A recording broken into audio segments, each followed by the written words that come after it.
Student, welcome to our channel Roshan sir mathematics. आज हम लोग आगे का लेक्चर देखते हैं। क्वेश्चन नंबर 3 तक हमने करा था, क्वेश्चन नंबर 4 को देखते हैं आज। तो क्वेश्चन नंबर 4 का हम फिगर बनाते हैं यहाँ पर।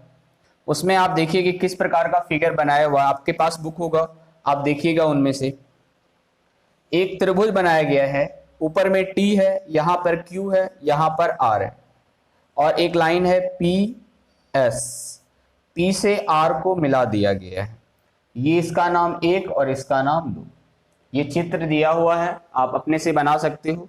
चलो अब मेन बात करते हैं कि आखिर दिया हुआ क्या है। इस क्वेश्चन में दिया हुआ है कि क्यू आर बट्टे में क्यू एस बराबर क्यू टी बट्टे में पी आर, और कोण 1 बराबर है कोण 2 का। क्यू आर बट्टे क्यू एस बराबर क्यू टी बट्टे पी आर तथा कोण 1 बराबर कोण 2। लाना क्या है, आपको क्या प्रूफ करना है? प्रूफ्ड है। पी क्यू एस सिमिलर है त्रिभुज टी क्यू आर का। P Q S T Q R का सिमिलर होगा, यानी छोटा सा त्रिभुज ये पूरा बड़ा त्रिभुज का समरूप होगा, ऐसा आपको दिखाना है इस क्वेश्चन में। तो चलिए इस क्वेश्चन को हम लोग देखते हैं कि कैसे दिखाएंगे। आसानी है, सॉल्यूशन लेकर के आप स्टार्ट करोगे तो केवल ये देखो कि इस त्रिभुज का क्या सब दिया हुआ है, क्यू आर बट्टे क्यू एस। देखो क्यू आर बट्टे क्यू एस, ठीक है।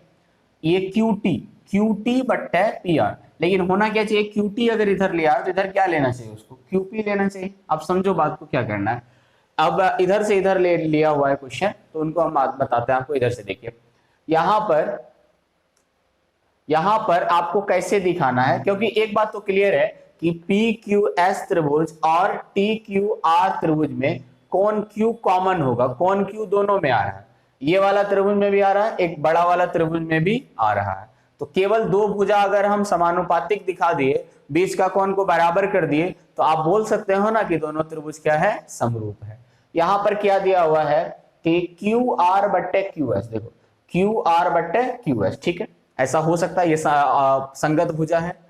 उसके बाद क्यू टी बट्टे पी आर। अगर हम इधर क्यू टी ले रहे हैं तो इधर हमको क्यू पी लेना पड़ेगा, लेकिन यहाँ पे पी आर दिया गया है, मतलब हमको पी आर के बदले किसी तरह क्या लाना है, क्यू पी लाना है। देखते हैं आ जाएगा, कैसे आ जाएगा। चूंकि 1 बराबर 2 दिया हुआ, कोण 1 बराबर कोण 2 है, ये किस त्रिभुज की बात है, पी क्यू आर में। आराम से देखिए, त्रिभुज पी क्यू आर में, त्रिभुज पी क्यू आर में कोण 1 बराबर कोण 2 दिया हुआ है।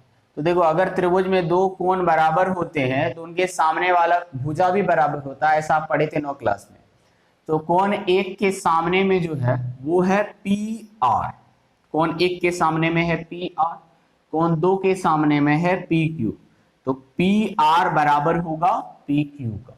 पी आर बराबर होगा किनका, पी क्यू का, ठीक है।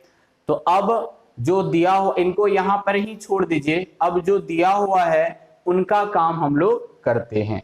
तो दिया हुआ है कि क्यू आर बट्टे क्यू एस बराबर क्यू टी बट्टे पी आर, ठीक है, ये दिया हुआ। उनके बाद फिर से लिखेंगे कि दिया है कि जहां तक बना है उनके बाद दिया है क्यू आर बट्टे क्यू एस बराबर क्यू टी बट्टे पी आर।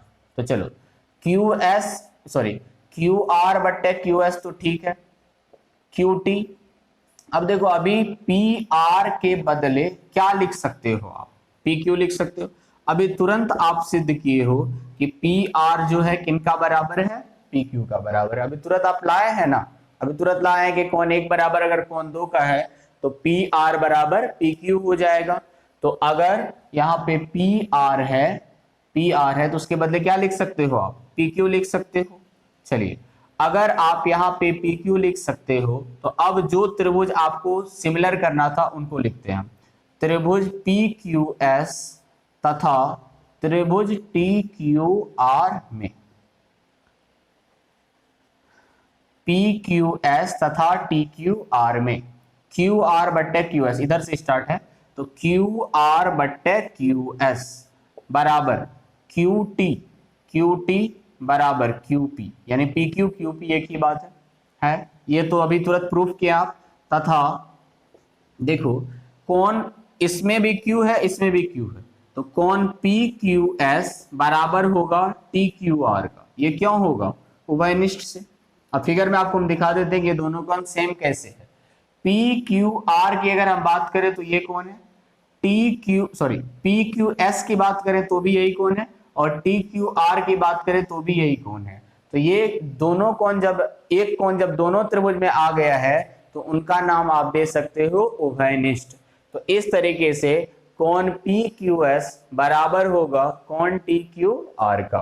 क्लियर है, क्यू आर बट्टे क्यू एस बराबर क्यू टी बट्टे पी क्यू।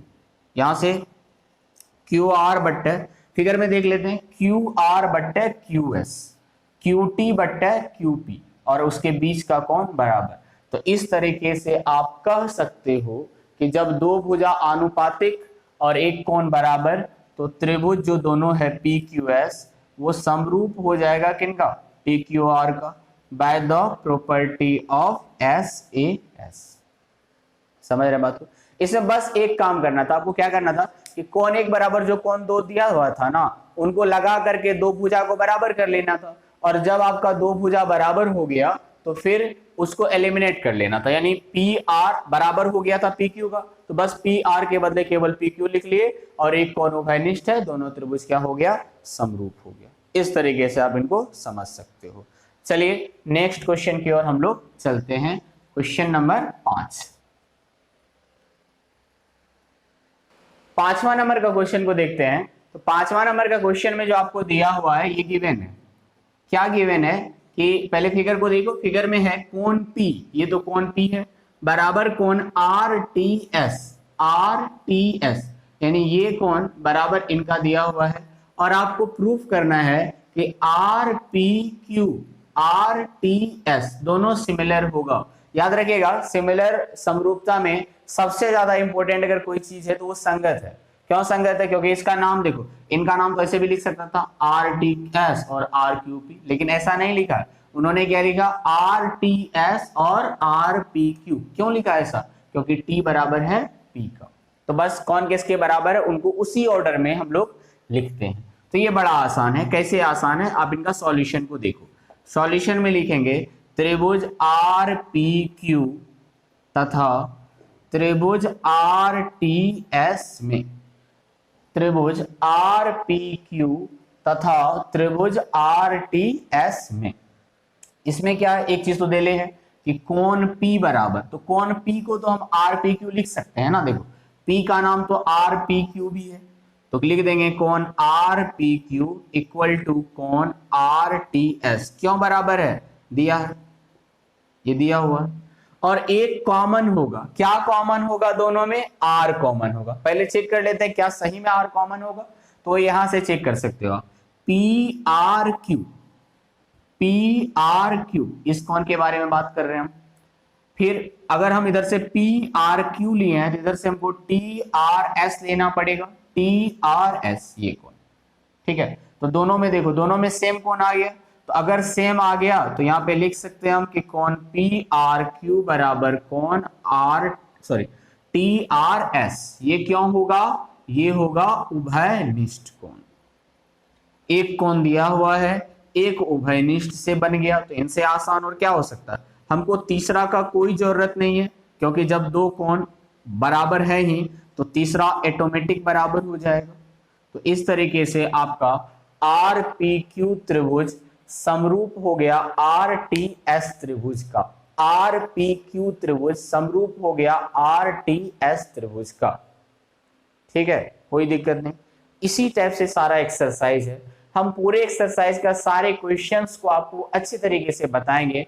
अगर आप हमारे चैनल पे नए हैं या हमसे नए रूप से जुड़े हुए हैं यूट्यूब के माध्यम से, तो आप हमारे चैनल को सब्सक्राइब कर लीजिएगा और बेल आइकन को प्रेस कर लीजिएगा, जिनसे हम कोई भी नया वीडियो अगर बनाएंगे तो सबसे पहले आप तक चले जाएं और आप उसको अच्छे तरीके से देख पाएं। क्योंकि मेरा जो भी वीडियो होगा वो आपके लिए होगा, आपके बोर्ड के व्यू से होगा, और हम आपको बड़े अच्छे तरीके से स्मूथली पढ़ा रहे हैं एक एक करके सारे चीजों को। ठीक है, और इस चैनल में जो हमारा मोटो है वो है कि रटना मना है, रटना नहीं है, समझ समझ के सारे क्वेश्चंस को बनाना है। बहुत बहुत धन्यवाद आप लोगों का। मिलते हैं हम अगले लेक्चर में।